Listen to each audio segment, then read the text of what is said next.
right, so only two things can bring me to Atlanta: Nick Cannon and Wildin' Out, and you.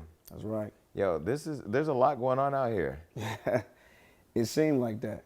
I guess being in Atlanta my whole life, pretty much, you know, it seems like it's normal, but it's not normal. Like Yeah. the pandemic kind of, you know, shifted things around. You got a lot of out-of-towners that you know, that's here now in the city. Even the nightlife is a little bit different. Yeah. You know what I mean? Because it's like everybody's trying to make their bucks. So you got all the New York promoters coming down here, the New York DJs coming down here now. So it's kind of mixed. It's like Atlanta's now a big melting pot, but it's a little turned up as usual. I mean, more than it has been. But one of the things that I guess was surprising to me, like on the outside, the press about Atlanta is that COVID doesn't exist here because nobody's wearing masks. Whereas like restaurants, hotels and stuff, they still are wearing masks. They're making you wear the mask. It's the nightlife scene where it's very much the same. Yeah, I mean, the nightlife is the same in Atlanta. When I go out, I got my mask on. Yeah. But I'm like the only person in that with my mask on. Right. But yeah, we can dine inside. We've been dining inside for, what, a year now. Because COVID hit in March. So yeah, we've been open pretty much. Our clubs, we probably shut down maybe for a couple weeks. And then it just got popping. Wait, but why are you wearing your mask in Atlanta, but you went to Houston? You had that big didn't you have a festival or something that you were headlining or something? Yeah. Well, to tell you the truth, I did wear my mask. Right. I wore my mask. So for people not watching, you went to Houston. Yeah. A clip was posted online where you were performing that it ended up not even being your party, but you took all the heat. The mayor came and attacked you. Right on. But yet his clubs are open and people are not wearing masks. Yeah, and then when I left Houston, I got the city back shut down. So everybody was like a little upset, but you know, I just realized, you know, waking up that next morning in Houston, I was, you know, all my boys, they was hitting me like, yo, bro, you all on the news, you #1 trending topic on Twitter. Everybody's just, you know, talking about the Houston thing, and I'm like, what Houston thing? I'm confused. Because to me, you know, all I did was, I just did a verse. You know, I took my mask off real quick, did a verse. That one verse shut the whole city down. And I did it. Wait, but you didn't post that it was Meek's party. I think did you? Nah, because the way I ain't found post out, nothing. I went. The way I found out, fans were online saying that wasn't even his party. That was Meek Mill's party. Right on. And then Meek just kind of like dodged it. He didn't want none of that smoke. Meek definitely was very smart that night. You know, because you know I was the dumb one that got on the mic. Right. You know, and I just left Houston recently, and you know, me and Jay Prince Jr. we was laughing. He was like, "See, bro, you know, you want to be the life of the party. You want to be the face. You want to make sure that they see you. So there you go. Right. We let you be the dummy, and you just took all the heat." But did you feel it was unfair? I mean, you could view it that way, but for me, I understood though, because you know, when I was talking to I think I was talking to Jermaine Dupri, and I was like, yo, like, I don't understand. He's like, yo, you need to understand who you are. Like, you know, your internet presence, your name, as far as a worldwide scale, like, your name is probably the most popular. And it's easy to attach you to that because they know it's going to go viral. It's going to be a big story. It's going to be something. So you just have to understand that. Now, the thing that you and I have talked about a couple times is, like, I feel like until recent, I mean, you get your flowers. Like, you've contributed a lot to the culture, music-wise, television-wise, Mr. B, you know, Mr. 106 and Park, I mean, like, all that, right? Right. But then quickly, I think people will make jokes or, you know, talk shit about you online. Yeah. When something like this happens, how did that happen, and how do people forget your contribution to the culture, and how do you handle it? For me, I think it's more of like self-reflection. You got to really understand and you know, take back and look at your own actions. A lot of things, I put it on myself. You know what I mean? I didn't, like, come on, you bow. Why would you lie about a plane? The Bow Wow Challenge. Why We would talked you about do that that? last time you were here. Right? So it's like, why would you do that? Right. When you've been on jets before, when you Right. can go get one, you're Right. bow. Right. Why do that? That was self-inflicted. I brought that onto myself. But is that where it started? Is that where the trolling started? I believe so. You know, I believe so. But once again, I brought that on myself. Recently, me going to Miami for New Year's. On the yacht, right? Right. Well, there was a yacht and then there was the little boat. Right. So I told you I just left Houston, so I was with Quavo, and Quavo passed me on his yacht. So me and Drake, me, Drizzy and Quavo, we in Houston at the bar, we talking. And Quavo was just leaned in and he said, man, they gonna start playing with my boy, man.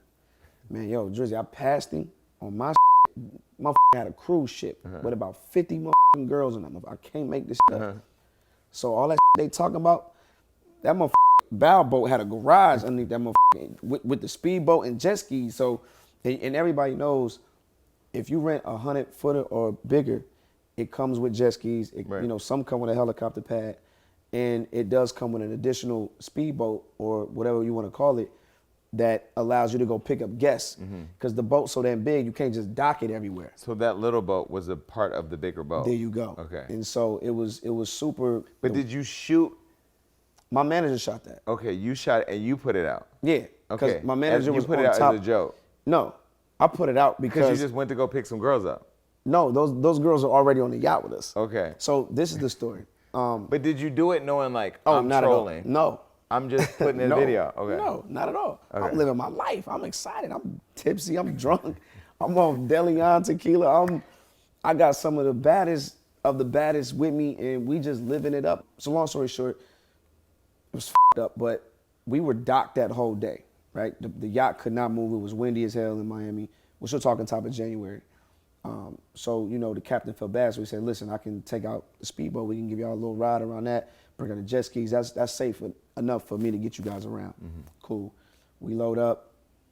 I went on Instagram Live too, and that's what's so dumb. Like, I don't like to use the word dumb, but that's what's so ignorant about the internet. That's why I really don't get caught up in it, is because I know my truth, and only dummies are gonna see certain things that they want to see. Like, everybody saw me go live. But then when you play into it by having to respond to it, it's like you fan the flame. And yeah, you know? I never responded to it. This is my first time ever really speaking on it, because I felt like, from my point of view, I'm like, well, it's just a bunch of motherfuckers can't afford 100-footer yacht. So this is just this is really some rich that you just don't understand. Like, this is, no, we not just taking out no little ass boat. Like, that ain't even no boat, right? Everybody know you get 100-footer, jet skis come with it, another boat comes with it.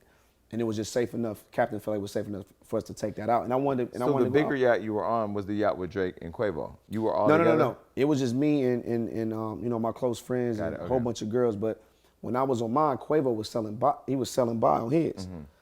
So we was waving each other down. He just kept going. But my boat was too hot. Right. I'm gonna be honest, my shit was hot. Well, So he's single now from Saweetie, so maybe he wish he. yeah, but that was then though. Yeah, you know what I'm saying? So my man played it smart. He said, bow, and his boat kept going. But yeah, he was like, yeah, I seen it. Fat Joe saw me. The boat was docked right in front of Liv. I was docked directly in front of the Fountain Blue, and I was outside all day on the nose of the boat. So everybody saw me. So Fat Joe even saw me, pulled up, honked the horn. He was on the other side of the street and did a U-turn and pulled up on me real quick. I ran down off the yacht, pulled up on him, and then and that's online too for people that, you know, want to do their research. People online don't research. No, they do. They research what they want to research. So That's true. Fat Joe even told the story like, yo, I passed by a boat was crazy, and I pulled up, came down and said what's up, and he had to keep it moving because he was at the light. But So we're here in Atlanta. One of the things that popped up for me that really was shocking, because I don't really follow a lot of the new artists as much. I mean, we follow them on Hollywood on like when they do stuff, but King Von got killed here. Devastating. Devastated. I mean, and I didn't even know the kid. I wasn't familiar with his music, but as I've been looking into him more and just kind of seeing like, you know, Lil Durk putting him on and taking somebody out of the hood and really wanting to put them in this position to win, for him to come to Atlanta and what happened, what did you think about that? Well, first off, I'll send my condolences out, you know, to his family. I mean, that was a tough loss. You know, that was a young artist who I was definitely vibing with, who I liked, even before the world really started knowing about him. And Von, to me, his best work comes from when he tells these stories, and it's so dope, you know, because you can actually close your eyes and visualize it. You can reenact this stuff, right? So that, you know, to see him leave the earth so soon is tragic, you know what I mean? Because he was right there. Like, he was right there. He was about to hit his big break. His album just came out, and, you know, it's just unfortunate, you know what I mean? And I just think, you know, a lot of labels are just investing in artists without really knowing about the artist. That's how I feel. You know, you see a lot of these guys are Meaning really, like you don't know their current situation. exactly, and you know that's why when they get signed, you see them have legal issues or they go to jail, and you really have to differ the street life and the music business. You know what I'm saying? They just don't mix, and we've seen that happen over time and over how many years now in hip hop? We've lost so many greats, but now we still losing them at a young age. So we just gotta get better and differ what type of life you trying to live. But where do you think Tekashi falls in the midst of all that? Rap star, pop star, what is he? Because what he's done Yeah. with King Von and how he's just like continued the disrespect towards Dirk, his hood, his family, like that's like beyond trolling at this point. Like I said to somebody recently, I've been through the era of watching Tupac die and Biggie die, and I remember how big that was, you know, not just to the culture, but to me as a person who looked at these artists as like godlike characters.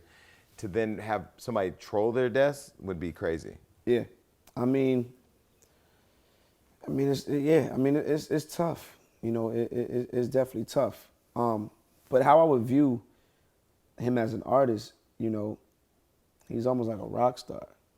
You know, I mean, you know, when I look at him as the artist, right? Because, you know, what he does in his personal life is what he does in his personal life. But when I look at Tekashi 6ix9ine, I look at the artist. It's interesting. I think you're the first person I've talked to who's been able to separate the person from the music. Absolutely, absolutely. Because if you don't know somebody, you know, I'm not the type of person that jumps on waves where, you know, if everybody want to say this about somebody and then I'm supposed to come along and say it. You know, we know the story, we see what it is, that's what it is, cool. But that's not my business. But, you know, the music is something separate. You know, I do that with a lot of artists. You know, you might judge a person based off of what they've done in their personal life, but it doesn't take away from their greatness as an artist. It's two different things. You know, we might not all agree with, you know, and I'm sure we all don't agree with what happened to, you know, R. Kelly, you know what I'm saying? But, you know, do I still listen to his music at times? The artist? Yes, I do. It's great music, right? But I just know how to defer. The person can judge you like that. Damn, or why you throw R. Kelly out there? That makes it a little bit more well, because you the also music is, I mean, I got #1 record with him. But besides that, I've always been the type of person to, as the human being, that's not my business. I'm not about to. But R. jump Kelly, I into- mean, I don't know about you. I saw the tape. You know what I You mean? know But what I like, mean? Yeah, but like still, like, I'm not saying like I support dude, but you're not putting any bail money up. no, Okay. not at all. But when No I'm visits? kicking it with not even a visit, a letter. no comment. Okay. But you went and visited him? no comment. No. Wait I a have minute. Not. No, if you saw R. Kelly in prison, I need to know: Listen, does he shave? Listen, I'm sure Hollywood Unlocked would know. Oh, y'all follow me everywhere. Remember We you said do. that? I called you and told you was in Houston. All right, so let's go there. Okay. You know, with all the allegations going on with him and Raz B, and him saying that Raz is lying, Raz being very descriptive of how he's been molested, allegedly molested by him. What do you think? Can we separate the art from the person in that situation? That's something totally different. That's something totally different. How? And the reason why I asked is to be clear, like you were around Omarion the whole Millennial Yeah, tour, that the- you know, you guys were close. The reason why I could say that's different is because we're talking like legacy. You know, we're talking about artists that really like sustain something, and you know what I mean. Really, we already consider legends, right? The R. Kellys. Yeah, like regardless of, you know, everything that he's done, there's a lot of people that still feel like dude is the greatest R&B singer of all time. Arguably is. Right? So, you know, when you look at a lot of our artists that have, you know, went through some ups and some downs, you know, even we could take it back to the late great James Brown. It still doesn't, like, yeah, well, but it's still the Godfather of soul. You know what I mean? But we ain't gonna see it ever in life again, and that's just what it is, right? Right. And that's why I say that's different. I think the wrongdoing, you know, on the same platform, right? Wrong is wrong, but I don't think dude really did a lot for the culture like that, for people to really be care celebrated. or to be. There you go. That's a good answer. Okay, so let me ask you, when you were around, you didn't see anything? Nah, hell nah. Cause you know, on the Scream tour, you know, I had my crew, they had theirs, and like I said, I never really was the type of cat to really you know, I always been like a standoffish type of dude, really. Like even to this day, I'm still like You're that. tucked away. Yeah, like you know. You're not mixy like that. Nah, I gotta know for a fact you rock with me. Like cats can be like, yo, so and so having a party tonight, and I'm like, I never met him before. Like I don't know. I'm just, you know, my anxiety kicking in. I don't know. Why is that? Trust issues or? I don't even think it's that. I just think it's, you know, I'm just comfortable what I'm comfortable with. You know, I just don't believe on, you know, making a lot of new friends, adding new people in my life. Like I'm comfortable with, you know, my celeb partners. So I do say is, you know, who I feel are some of the realest cats in the game, right? And you know, a lot of these cats can envy too. You know, a lot of these cats can envy too. Whether if it's, oh, I heard he got this girl, and you know, girls talk, or maybe did Well, Soulja Boy just took a shot at you too. But that's my dog. No But matter why he what. take a shot at That's you? my dog. He didn't take a shot. So he didn't take a shot. Look, I'm not the That's one to my- be. that's my I'm brother. not the one to be messy. I have a messy job. Okay. That's so my dog. you were recently hanging out with Drizzy. Yeah, I that's mean, my I knew brother. Drake when the motherfucker didn't have no money. Now he's Drake. You know, I love you, Drake. But That's my dog. He's probably one of the most. He's probably one of the few people I'm the most proud of because I've seen his hustle. Right on. I've seen him. Like we saw you. I saw Yeah. you from the outside because I didn't know you. Right. From a little kid, literally Right. to where you are, and then I saw Drake from like a broke Burger King to where he is now. But I saw you guys recently hanging out. What I really loved about that though was I love when black men can give other black men their flowers publicly, and he basically said you paved the way for him. And then Soulja Boy couldn't wait to just fly in on that super cape and just take a dig at your moment. Like, what was that? Oh man. Well, first off, Don't give me PC listen, Bow either. no, you know I'm not. But you know, Soulja, that's my dog, man. You know, look, when I posted that video, the clip of me and Drizzy on my Twitter, Soulja actually liked it. You know, so Then he thought about it and said, that should have been me. it's like understanding who your boys are, right? With Soulja, I'm always considered my little brother. We went through our little whatever years ago, but we currently on tour right now with the Millennium Tour. He's on tour with me and Omarion. So, you know what? You know, if it was like that, he would have called me. We talk. You know what I mean? It's nothing for him to call me, but I didn't take it like that. But he didn't take a shot at you, but him taking a shot at Drake when Drake is praising you is pretty much hating. I mean, you didn't call him like, what was that about? Nah, not at all. You know how I looked at it? I looked at it like this, that I've been wanting and fighting for so long for me, for cats to start playing with my legacy and my name, that's finally happened without me having to really ask for it. I just felt that, you know, Soulja wants his flowers. You know what I'm saying? The same way how I'm getting mine now, and I feel like, you know, when you saw me with Drizzy and he said what he said, earlier on Clubhouse, my first time going on Clubhouse when they had this welcome bow party and all the love, and then it started trending on Twitter. I was #1 trending top. Everybody just, you know what I mean? It's just, I don't know. It's just a feeling that you want, but you don't really have to go ask for it. You know, I never asked for it. I wanted it bad. Like, stop playing with me. You know, that's how I felt behind closed doors was stop playing with me. Like, y'all know what I've done. I've known what I've done. And you know, I'll do it right here. You know, I feel like Soulja definitely changed the game for hip hop. You know, from a viral level, from social media, from YouTube. I mean, I'll say it right now. The first video camera I ever had was a flip video. You know, little flip joints had the USB on the side. Because I was trying to keep pace with the new wave of how we supposed to put out our music videos. Like, he started that. He got that. You know what I mean? And I feel like anytime you come into hip hop and you start something and it's original and everybody has to follow, I mean, that's a culture shifter. Right. And now look at where we are now, 10, 11 years later. Everybody has a photographer following them around 24/7. Everyone's doing vlogs. Everyone's trying to go viral. I mean, Soulja, he created that lane. He was the first big digital internet sensation that we saw. I get that. I but give him one thing I've learned, because I look at a Charlemagne or a Joe Budden or an Ebro or a Howard Stern and be like, what's the difference? Other than I'm gay, I can talk to everybody in a way they can't. You know, I may not get my flowers the way that they are now, but I don't have to take their flowers to get mine. I see that. And I feel like Beyonce on one of her first world tours, she mixed Soulja Boy's song into her performance. Yeah. That's your flowers. That's your flowers. But you know what though, Jay? No, but see, you being PC. Nah, because Jay, look, but you want to hear it though. It took me up until this point to finally understand this ain't what legends do. Bow. We don't calculate your moves. Look at the Jay-Z, look at you gotta calculate your moves.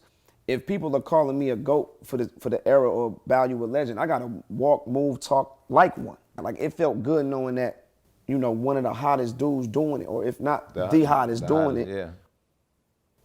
really with me like that. Right. Like that gives you, oh damn.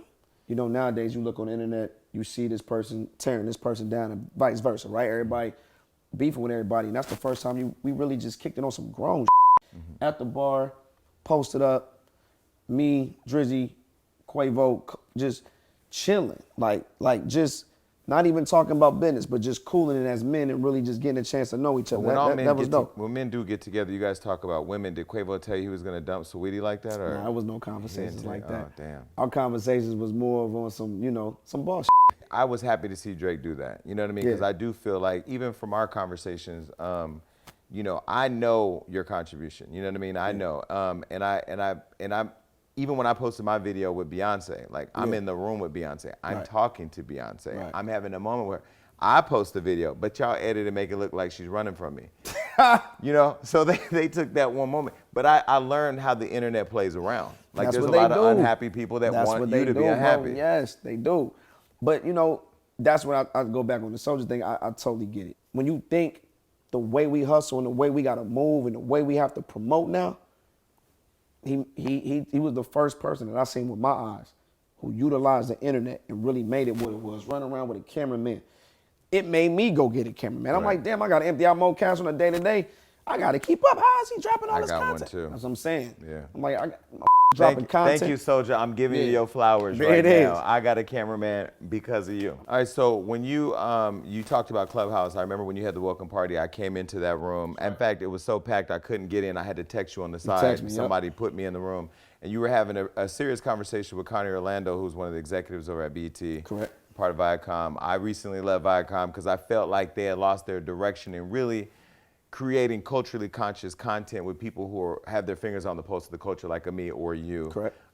You were having a really honest conversation with her that I didn't expect a BET to have in public. You know what I mean? Because like we know we don't argue in front of company. We don't Right. talk about our shit. Right. And I really respected how you navigated this conversation where you got Connie, and I love Connie Orlando. Absolutely. To be very open and honest about where they may fall short. Right. I've always said that BET should be the place where the culture really thrives. Absolutely. But it can't be driven by the fear of Bible thumpers showing up to shut down your network because it doesn't Exactly. align with their Christian views or You got something. it. You got it. You were having this conversation with her, and then now out of that, there's been press that you're going to be doing something with them. So the whole BET situation jumped off just like this. I tweeted something out and it went crazy on Twitter and everyone was agreeing. And I was like, man, and it reached to BET. And then when I got on What did you Club- say? I said, you know, I miss the BET that I grew up on, the BET that was really in tune to the culture, very important to the culture. And then I tweeted, when has it been cool for us to say, I ain't watched it in a year and a half? Damn. Like, these are people that are close to me, my peers saying this, like, oh, well, Bow, I haven't watched it since you hosted it last. And I'm like, well, I understand why, because there's no content on there for us. And when I thought about that, I'm like, man, that's really an issue. Like, that's a problem for people to be saying that. Like, it wasn't cool when I came in the game to say that about BET, because BET was that key for me. It made me. I don't think I would have been the artist that I am today if it wasn't for BET, right? So BET always holds this special place in my heart closely. And if no one's gonna do anything about it, why are we about to let something so iconic just die, right? BET to me is like a precious rose. We gotta water it, make sure it's straight, it's getting the right seeds and all that. So I said, well, if no one's gonna do it, it's time for me to boss up and do it. And it just played into the whole me getting my flowers now, me becoming, oh, he's the young GOAT for our generation, or Bow's the legend. So it's time for me to put my big boy pants on and really, you know, walk the walk. And I reached out and we connected the dots. We hopped on the Clubhouse. That's where we started from. Got you in on there. You said a couple of things that was key. And pretty much just, they needed to hear that from the people that are outside Of the of the BET building. bubble. There Yeah. you go. They need to hear that because we are the people that's tuned in. We're the culture changers and shifters. They need to hear that because, you get in the office, you be up there for so long, you really ain't in the clubs. You're not tapped in. And that's okay. We understand that. But you need to have something that's keeping you tapped in. So it really bothered me more on a passionate level. And from the clubhouse conversation, it, Connie kept her word and said, well, from here on, we need to build and let's get this thing going. And that's what we did. And we've been having some great talks since then, and things are moving forward. So we're looking to do something very special this year, 2021. So when I left Viacom, I had said something in an interview with Black Enterprise where I said, like Black Lives Matter, Black brands matter, and investing in Black, buying Black is hot right now. Like with the whole Black Lives Matter movement, this is the right time for Black people to guilt white people in the Absolutely. and Black ownership being important too. Do you now I've been kind of saying this thing where I feel like they need to give us more ownership. When Bob Johnson owned it, Right on. it was Black owned from the top to the bottom. Right. Now there has been a shift where you have Chris, who's a white man. You have, it's under the veil of Viacom where these are white people that own the Black network for all of us Black people to thrive on.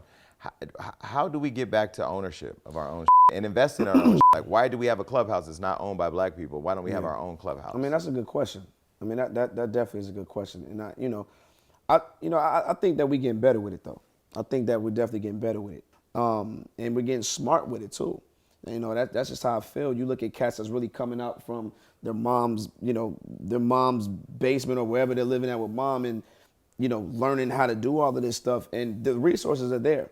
The resources are there. And I want to say this, even, not even just in the music game, but even in business. Like I mentioned, my man Larry Morrow, Black business owner in New Orleans, has his own restaurant. Everything in Atlanta, pretty much, some of the best restaurants in this city, Black owned, right? And I think that Lemuel Plummer with Zeus Network. You see what I'm saying? So, it is understanding our power. It is understanding that we are the culture. It's us. We shift and shape everything that goes on. I'm in STK having a meeting dinner with my lawyer. We just chopping it up, just a get together.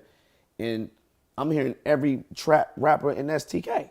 You know what I'm saying? I'm like, okay. So I think but sometimes it'd be the restaurants we can't get in, but when you get in, we're making it hot. We're the hot sauce. True. And then that's why you get some of these rappers that say, okay, then it.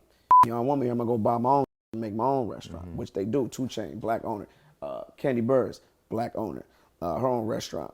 James Harden in Houston, 13, Black owned restaurant. You know what I'm saying? So trust me, it's getting better and we're getting smarter too. It's not all about buying the cars, buying the jewelry. It's about investing. And it's about, like you said, it's about ownership. It's about owning things, taking back our and, doing what we're supposed to be doing. See, and one of the things I love about you as a parent too, I saw when you had flown to LA to have lunch or something with your daughter. Oh my God. Who, by the way, is a star. Yeah, who, by the way, I'm gonna say, I don't know why she's not on Disney yet. I'm a manifester, so when some come out, I just want y'all to know. She has the personality. She's done 2 big things since COVID. But is it out yet? No, but they're coming. Okay. With 2 big. So she'll be on Disney or she'll be on Nick or something like that. Because she clearly has a talent. She's pretty and she's smart and she's savvy and all that. Yeah. Okay. So when you look at her though, and I know, congratulations, you just had another kid. Yeah. When you look at your kids and how you're raising them, are you, and she now clearly has talent. She's going to end up following in your footsteps. Absolutely. What are the things that you're preparing her for and what would you warn her about? For me, what I tell her is if she's ever, well, not now because she kills her reads now when she goes on tape. It's crazy. But before I would just always tell her like, yo, you a moss. Like I always instill confidence in my daughter, right? And I'm going to do the same with my little man. It's just to instill the confidence. I feel like confidence is so key, especially in a young woman. Now, I can't tell her nothing. Like I hit her one time and said, baby, what you doing? She hit me back and said, Daddy, I'm on set. I can't talk right now. I'll hit you back later. And I was like, oh, hell no. Like, hold up. She got priorities. She's working. I get it, but it threw me off. I had to adjust. You know what I'm saying? I had to adjust. But the things I wonder about too is the fact that, everybody's not going to be your friend. You're going to run into, a lot of things. And for me, being a father, I'm a protector from a lot of it. And there's going to be some things that I probably can't be there for at that time because Dad is still out here working too. So, but she's prepared, man. Her mom is doing a wonderful job. And how do you guys master co-parenting? Because the one thing I never Oh, it's see is easy. I don't see you all Oh, having me and Joy, oh man. like you and Joy. It's my dog. I've never met her. She's very beautiful. And then Nick and Mariah, like everything That's my works. dog. That's my dog. Joy is my dog. So proud of her. Like, it takes time. You know, like that's why I can't wait to put out my last album, Jay. You know, because I This is talk where you're about. talking about all your exes, right? Nah, I scratched that one. We gonna leave that one. Why? It's not really important. This one is more important. I want to know about the birthday cake Keisha threw at you. Like I want to hear that on a song. See, I would have probably left that one off. I probably would have left that one off. Oh, But God. nah, it's easy, man. I think with time, you know, not everything is perfect in the beginning, but Yeah. as we grow and we mature, and you know, no one likes drama. And then on top of that, your daughter, she's old enough to see it all now. So she'll be on set at Disney where I know she has a job or something. And she'll be seeing it on TikTok or something. Yeah. So me Yeah. and Joy like this. Call me just because if she's bored. Same way. That's my dog for life. And she know I'll do anything for her. That's my home. Like that's my home. But she has a kid now by Future, right? Correct. And so now, I'm gonna leave that alone. No, it's all. It's Well, family, no, it's because family. I mean, she's been able to figure out good co-parenting with you, clearly a support system. Absolutely. You guys are raising a star. She's a product of being parented properly. You Yeah. can tell. And then Future's typically not present from Well, what we see with some of his kids. Yeah, well, I don't know. But Would you support her other kid the same way you support your daughter with her? absolutely, hell yeah, because you got to think, and that was a question I asked Jermaine, right? Because Jermaine has the same exact situation, right? He has Shania, but Shania has a sister, and you know, Shania's sister is always around, right? So I would always ask Jermaine for that type of advice, like, you know, I know it's gonna be a time where I go to the house and maybe pick up Shy, and her little brother might want to come too. How does that work? You know what I mean? You know. Oh, you actually asked him that? Absolutely. Like, what's the boundaries? Like, you know what I'm saying? I'm coming to you because, you know, Jermaine's my father figure anyway, so I'll come to him for that type of advice. But I look at it like when the kids are involved, it's just a positive situation. You know what I'm saying? I think if it's all about the kids, it's family orientated.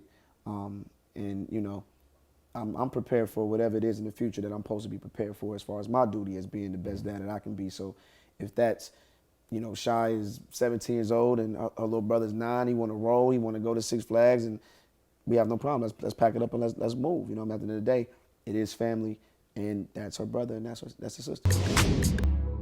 And the thing about you, your genes are so strong, you can never say these kids are not yours. All your kids look exactly like you. Absolutely. No, I mean, and you know what was for me? You think my genes are strong like that? Yeah. Yeah, Shy, Your son looks just like me, you. And then Shy looks like me She at look like ju- 13. yeah, Yeah. yeah.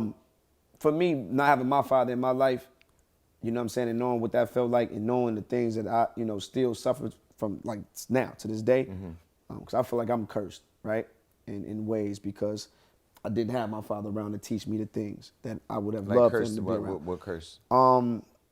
Just to hear from your father how to the things that a young man growing up should want to hear from their dad, as far as, you know, hold the door open for the lady, you know, bow when women do this, you know. I mean, just giving me the game that a father's supposed to give. I'm cursed as far as from that. You know what I mean? I had to learn from Jermaine, Snoop, Nelly. I had to learn from multiple had good male figures. men around you, though. Absolutely. So, you know, I had to learn from all these guys. Instead of learning from somebody who, you know, brought me into the world, I just feel like that'd be a different type of energy hearing Yeah. it from him. So for me, I never shy away from anything that I do. And, you know, I love my kids, man. And you know, I only have 2. And So did having a son change you? no, but having my daughter did. Having my daughter definitely changed How? me. The perspective on women and how and how to talk. You know, my daughter made me more like. So like, say for instance, if I had company over, I'm more of the Company or girl? huh? Company or a girl? Because we're company. You mean like if you have a girl? Oh on? yeah, girl. Okay. So it's like I do with them different. It's like I'm more caring, right? It's, you know, you want something to drink, or hit me when you get home. Let me know you safe. I'm damn near about to say you hit me when you get in the lobby, so I know right, you right. safe. Like, and I'm like, damn, this is stuff that I, you know, hit dad when you. Like, I just value. I don't know. It just changed little my bit way. It more made me a little nurturing. softer. Yeah, Yeah, more yeah. nurturing and more caring. Yeah. But they ain't got to be softer. That's the problem with our community, black people. We feel like we're soft if we show love. Nah, it's and I think that comes from a place where we don't get the love we need growing up. Yeah. And so in turn, we're trained not to give love, or it's weird when we're giving love. Yeah, know? you can look at it that way. You can look at it that way. Yeah, people look at it that way too. Damn, so much going on in your world. Do you like being a celebrity? Like, there's some people that they like what comes with it in terms of all the opportunities, but like they don't like the. Man, Jay, I don't. Because like we live in your life. I feel like, bro, I can't even make this up. I honestly feel as though I'm just me. Like, I can't, like, 9 times out of 10, when I get posted on blogs or anything like that, do you know how I usually find out? How? My boys. And if they were here right now, you know what they'll say? What? Val could be right here. We could be gambling, playing 2K.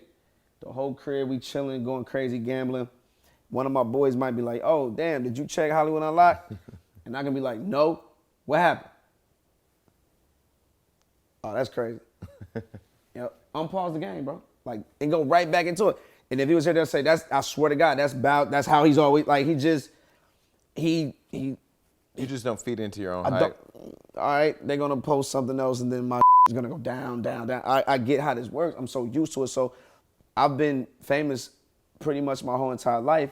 It's become the normal for me, right? So I don't really look at it that way, and I credit that to myself, but also Snoop. I think Snoop is probably one of the illest and most realest, down to earth icons walking earth to me. Like, you know what I mean? And watching him, and that's pretty much how I've gone about my life. I feel regular, bro. I still try to do regular stuff. You see, I said try, right? But look, what is it about like the icons like a Snoop or a Mariah who I just talked to who's like super just regular? But then you get like some of the reality stars and they're y'all. It's new. It's different from fame that you've been getting for years. Like that gradual. There you go. Yeah. So when you just now got the fame. Yeah. You know what I mean? I think even me, when I first got the fame, because when I got it, I really didn't care about it then. I was a kid. All I wanted was jerseys and video games. I didn't really care about nothing. But, it's just different ways you handle it, and for me, like I said, when you talked about the Mariahs and the Snoops, we've been doing it for so long. It's just become we become accustomed to it. It's just the norm. We've been getting spotted for so long that it's just normal for me to go get me a burger or something like that. And somebody stop me, I'm gonna stop and take the picture. It's nothing. Boom. And I think that sustaining 20 years in the game plus, it'll do that to you. It become normal. I think that's with anything in life, you adapt, right? I think if somebody went off to a prison camp for 35 years. Over course, you gonna adapt. This is gonna become. I wouldn't adapt. I mean, I wouldn't either. But after a couple bologna sandwiches and a couple your ass gonna have to adapt. Lights out, take your ass to sleep. But for the next 18 years of your life, that's the new go to bed. That's your new nighttime story. So that's how I look at anything in life, man. So that's just how I do it. Wait, so when they made you a frog, did you get on Masked Singer? Did you get to choose that? I did. Okay, so you guys get to choose who you're gonna be. Yeah. So what they did was they sent over this, I guess you want to say like a little book, but maybe with their picks. And it was between the Moon Man and it was between the Frog. I picked the Frog for various reasons. Number one, I knew that was a one outfit throughout everybody on the show it was quick and easy to get in. It was loose and I could move and I could do my thing. Plus, the Frog to me just symbolizes like the youth, the young crowd. If you aim at the youngins, you got it. Right. So for me, it was all about just having fun. That purple outfit, I knew my daughter was gonna like it. I knew the kids would like it. Did your daughter know you were the frog while you were going through it? No. Because you could tell nobody. No. So what I heard from Wendy said, they fly you in private. They literally, it's like crazy. Secret Service Dog, type. It's the craziest thing you'll ever see. Like, it's crazy. You got to be covered up, masked up, gloved up. You can't talk. We got shirts that say. You mean when they get you off the plane? Yeah, no. When they get you out the vehicle, when you pull up to the lot to get dressed up. Absolutely, you got shirts that say "Don't talk to me," so people know you talent, so they can't say nothing. But to the producers that are walking you on an everyday basis, they're allowed. You know what I mean? That's their job, right? Yeah. So you can. I need some water. Yeah. You know what I'm saying? Or sometimes I would just. So it's literally that private? I mean, that's oh, hell yeah. It's crazy. Is it exciting? Hell yeah. It is. Because once again, I got a chance to do something that the people don't know me for doing. They Right. know I can Harlem Shake, but they ain't know I can moonwalk like Chris Brown and side moonwalk like Genuine. They ain't know I can do all that. So, Right. but we knew, like all my boys, my manager, everybody knew, like, nah, Bow gonna kill. Like when he got the call, my manager said, nah, you gotta do this. And I was like, man, they can sing though. Andy, like, I can't sing with these people, man. These people, man, nah, bro. Like, come on, bro. It's called Masked Singer. This gonna be But when tough. you're singing, is it like your real voice Oh, singing hell through? yeah. And so you have to carry Bro, we some- had coaches. Yeah. This was the first time I worked with a for real deal vocal coach. Like to you sing. should. I was singing my ass off, though. Yeah. I made it to the finals, so it worked. But yeah, that's what made it so exciting. I got a chance to be Shad. Like, I didn't have to be the cool rapper. It wasn't about being cool. It was about having fun and being silly and doing the stuff that I do in the crib. And it's like, go do that on Fox. Go there and do that. How different was it performing for the world and them seeing your talent without knowing who you were? Like, in Oh, I terms- loved it. Gives you more confidence. You can't see my facial expressions.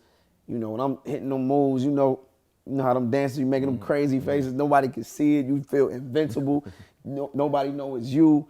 And you just let loose and just cut up. You know what I mean? And that's all the celebrities that get a chance to be a part of the show. And that's the one thing that they love to do. And they say is the freedom, man. Like I learned a lot about myself when I did that. I'm like, man. So now you're doing this partnership with Fox and iHeart, the Yeah. Masked Singer. Is it an after show? Yeah, so it's the official Masked Singer podcast that we do. We in season 2 right now, which is another blessing.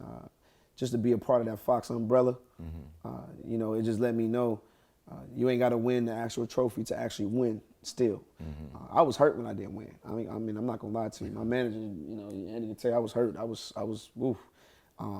Why you really wanted to? Absolutely. Oh man, yes. It became more important than tour rehearsals.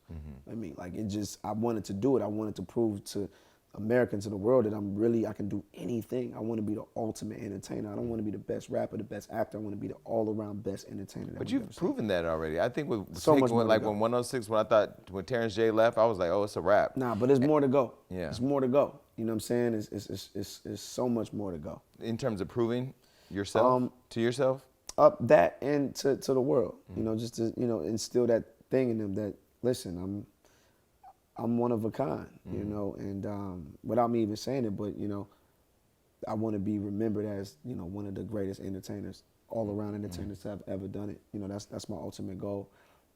But yeah, to touch back on the podcast, you know, like I said, I just feel good to be a part of the Fox umbrella. They saw something in me, you know, by me participating in season 3 of The Masked Singer, going to the finals. They really loved me, and they loved the character. And, you know, they came down and met with me. And I knew from then, once that moment after that show, the finale, that something big would be brewing with me. And this is just the start with Fox. You know, I really feel like in the future I'll be able to call this place home, and we're gonna cook up some big Yeah. things in the future. And I'm happy with this, with the podcast. They let me listen. Masked Singer is the biggest show on TV.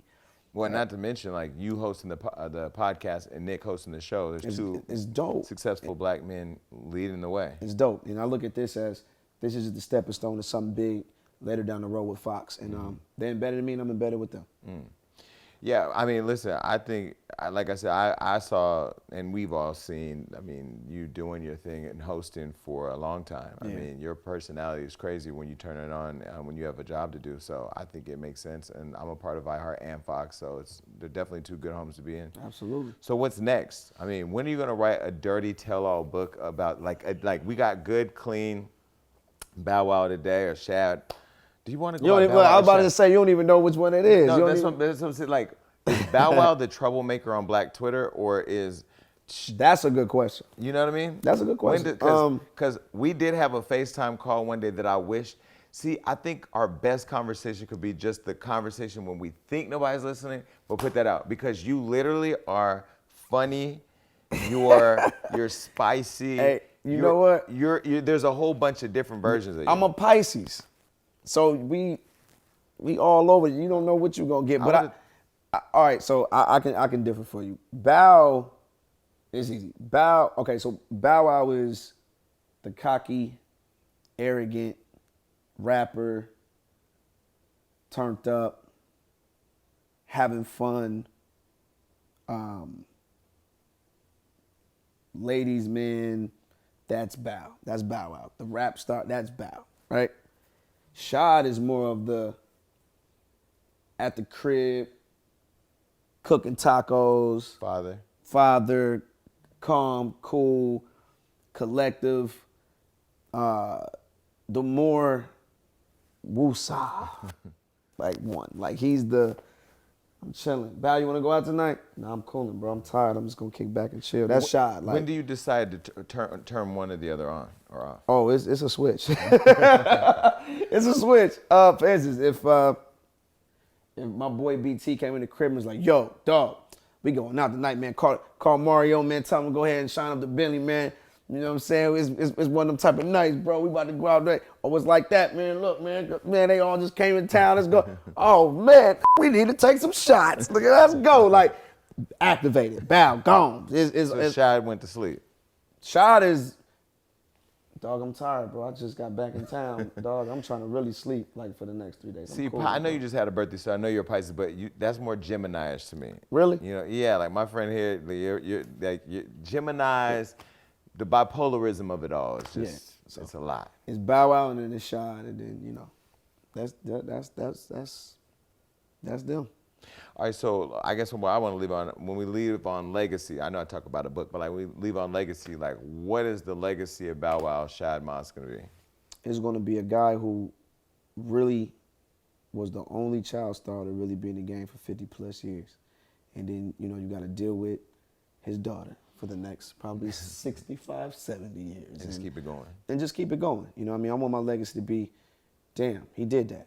At the end of the day, he did that. He gave us movies that we can cherish forever. He gave us movies that we can hold close to our heart. He gave us hit records. He gave us tours. He really gave us everything that a superstar is supposed to give us. He did that. He left nothing on the table, you know. And even once I feel like that, I'ma still feel like there's more on the table for me to go get. It's never enough. You know what I mean? There's no limitation on how great you can be. There's no limitation on how much money you can make. There's no limitation on how much you want to accomplish in life. So many things that I want to do that I haven't done yet. But I'm blessed. I've seen more than enough. You know, if somebody told me, could you just chill right now for the next 40 years, I'd be like, yup, and I can be comfortable. Like, I can be comfortable with that. Like, hell yeah, I'm good. Like, I brought Madonna out on the fucking Grammys, dog. Like, I met Barack Obama and got invited to the White House. Like, this is mind-blowing to me. Like, I've done songs with Beyonce. I've done songs like I flew in the air. I was Michael. I was like what do you want me to do? I've skated. What do you want me to, I've done everything. I thought you were going to say, what do you want from me? Who did that online? That was my bro. My Fast 9, bro. Tyrese. And speaking of Fast 9, you know, I got Addis in there. We got Fast 9 coming out. That's what I'm saying. You're everywhere. I'm everywhere. I'm doing this that Jason, like, honestly, I'm back doing this that Bow Wow was supposed to be doing. I think what changed me around was guidance, was cats in the game that really came to me. Like Puff, you know, one time I was at his house. I know we about to wrap it up or whatever, but Puff was I was at Puff's house, and I remember him having this conversation. And I said this publicly already. It was already in the media or whatever. He was pulled me to the side and was like, "When you gonna stop doing this clown? You ain't no fucking clown. I'm sold out the garden. I came to your movie premieres, brought my kids to your. You a movie star? You a host? You a rap star? You around us? Yeah, my like you people can't call me. You can call me. Like, I don't deal with clown. So what you gonna do? You gonna clean it up, or you gonna keep doing this? Because you don't even need to be doing this to get no attention. If you and when he said those, and that's what an OG supposed to do. And when he said that to me, I was like, damn, man. I don't really value what Bow Wow really, what that name really means. I gotta step back and really. What you built. Yeah, I gotta step back and really look at and when I stepped back and looked at it, then my Uncle Snoop, the cats that I can get on the phone that I'm looking at cats who, you know, trolling and looking for extra attention, who these dudes they don't want to be around them dudes. So if they don't want to be around them, I don't need them to start looking at me like I'm trying to be that, and I'm deteriorating the brand. So I had to get smart and really understand, like, okay, now I'm starting to really get my flowers now, Everybody seeing what Drizzy said, and before that, Tory Lanez said something real dope about me, and just seeing all these different artists just showing me all this type of love and reaching out, and then the internet just take a twist in this Bow Wow appreciation. Like, all right, man, your slate is clean now. Don't let's keep it here, bro. We only rock. We f with you and we troll you because you mean that much to us, and we don't. That's not how we look at our hero. Like, you know what I'm saying? Our childhood, the who really captivated that era. You supposed to keep doing the movies. You supposed to still be shining, doing what you're doing. So I feel good. I'm back, focused. You see me with Fox. We got Fast 9 coming out. Oh, by the way, we got I'm everywhere. You say I'm everywhere. I'm everywhere. I've been seeing those. Yeah. Those are yours? These are mine, man. Big deal with Red by Kiss, #1 men's brand in the hair market. I need you to come out with beard oil. I can't find beard oil from For real? from I got nobody. some. I'm gonna get you straight. Okay. I got you. Well, so everything, I don't know bro. if you're gonna get me straight because All right, Jay. Yeah, well, I understand. I got you. kind of happily out there. I got you. All right, man. Look, I appreciate you always My dog. showing love, and I actually interviewed you twice, and I still haven't interviewed Drake. I mean, Drake. It's gonna happen.